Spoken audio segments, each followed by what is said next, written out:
Tank, I'll come to you first. Who do you think comes out on top of this one? Because obviously Jared and I are both a little biased about this game.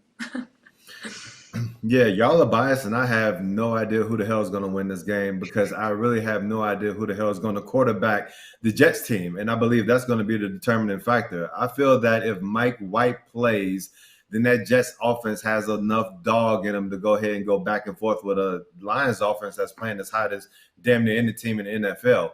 But I'm telling you, I do not trust Zach Wilson. He got bumped up to the number 2 quarterback. If Mike White cannot play, you could tell the way that the offensive players on the Jets respond when they have to talk about Mike White at quarterback and the expectations for going into a game, and how Elijah Moore was ready to just jump off the squad, jump off the bus with Zach Wilson at quarterback. So if Mike White plays and he's healthy enough to command that offense, I feel that we're going to get a competitive game.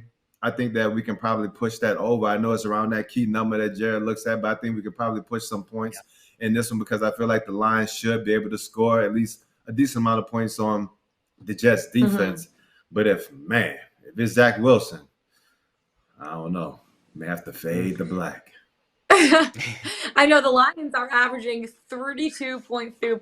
Wow, that was not a word or a number by any means. They're averaging 32.2 points per game over the last 5 games, which is second to the Dallas Cowboys during that stretch. On the defensive side, they've made some big strides. They're holding the opposite team to 20.3 points per game over the last 6. The first 7 games of the season, they were allowing 32.1 points per game. I look at the Jets, lost 3 of the last 4. But the concerning point is they've been held to 12 points or less in 2 of those 3 losses.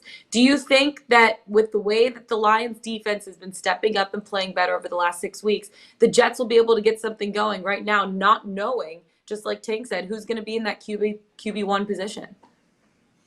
Yeah, I think context is key here because those losses that you mentioned where the Jets struggled to score were against the Patriots and the Bills. The Bills game was outdoors in bad weather, and Mike White got his bell rung like 10 different times. So I don't think it's fair to compare the Jets offense as a whole and use those 2 games as kind of the lens.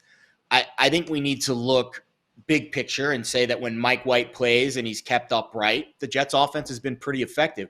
And the big reason why I think they can be effective this week is my main man, Zonovan Knight. Can we talk about Zonovan Knight for a minute? Because we were all leaving the Jets. We basically, me included, once Breece Hall went down, that was it. The Jets can't run the ball anymore. Might as well pack it in for the rest of the season. Not so fast, my friend. Listen to some of these numbers I dug up this week. Zonovan Knight's averaging almost 3.5 yards after contact this season. Very small sample, only about 50 carries.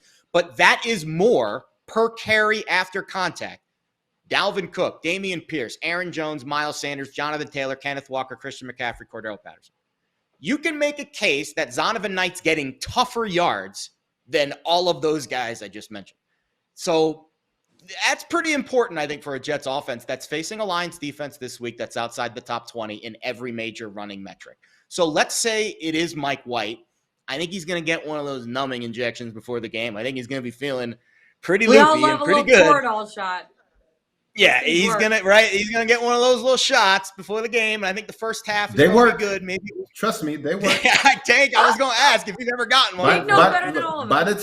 By the time you get to the early 4th quarter, halfway through the 4th quarter, that's when you start feeling a little something. But before then, he's gonna be feeling good, feeling great.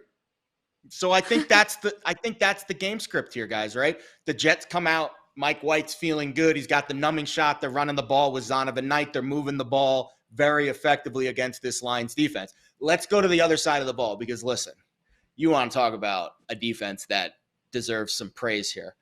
The Jets held the Bills to a 34% success rate on offense, 23% rushing success rate, 4 sacks, 18 pressures on Josh Allen. They were in his grill all day. In the second game, where they shut him down in the first game. So the adjustments that were made by Buffalo offensively didn't work. And then you look at what Sauce Gardner did, was only targeted twice, 1 reception for 6 yards. Stephon Diggs was held to his lowest receiving catches and yards of the entire season, 3 for 37. This Jets defense, we are well past fluke at this point. This is a top 10, top 5 bones unit. that is coached right now by arguably the best defensive mind in the league and has 2 all-pro corners and a front line that is as good as it gets. Quinnen Williams' status is huge. That knee injury is huge.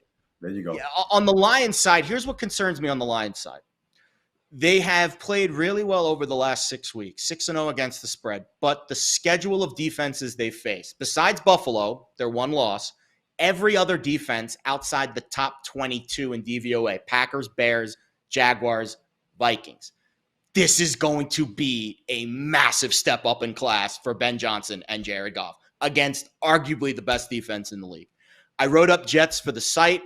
2 units on the Jets. I think at 44, I like the over. I agree, Tank. The key number matters here because I think the Jets are going to have success moving the ball and the Lions are going to be chucking it all over the yard. And so to me, 44 seems pretty fair. And I think the Jets with defense win this game.